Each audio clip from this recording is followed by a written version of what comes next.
বাতাসে এখন শীত শীত গন্ধ, কিন্তু তেমন একটা শীত এখনো পড়েনি। আর এই সময়ের বিকেলগুলো উপভোগ করার জন্য বাড়িতেই বানিয়েছিলাম চিকেন তান্দুরি। তার জন্য চিকেনের দুখানা লেগ পিস ভালো করে ধুয়ে ছুরি দিয়ে কাট করে নিতে হবে।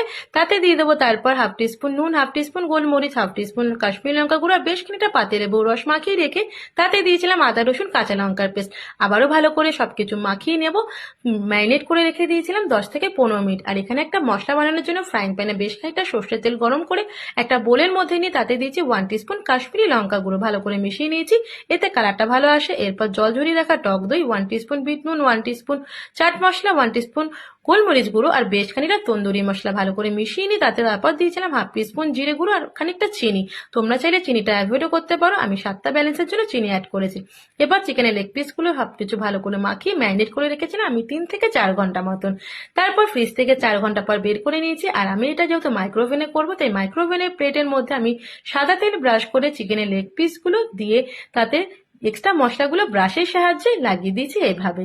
এরপর মাইক্রোওভেনে আমি এটাকে প্রথম 30 মিনিট গ্রিল হতে দিয়েছি।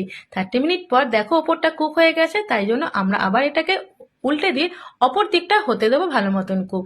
আর এক্সট্রা যে বাটির মশলাগুলো লেগেছিল সেটা আবারও এরকম ব্রাশের সাহায্যে চিকেনের গায়ে লাগিয়ে দিয়েছি। লাগিয়ে এটাকে আমরা আবারও মাইক্রোওভেনে দিয়ে গ্রিল করে নিয়েছিলাম 30 মিনিটের জন্য।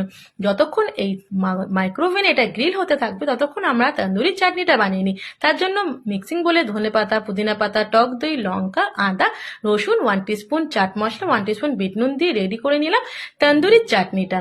আর এখানে আমাদের কিন্তু তন্দুরিটা গ্রিল হয়ে রেডি হয়ে গেছে। তো সন্ধ্যায় এরকম মজাদার স্ন্যাক্স খেতে কারা পছন্দ করো, চটপট বানিয়ে নাও। আর দেখো এখানে কতটা চিকেনটা সফট হয়েছে। তো কেমন লাগলো চিকেন তন্দুরি রেসিপিটা জানাতে কিন্তু ভুলো না। টাটা সবাইকে।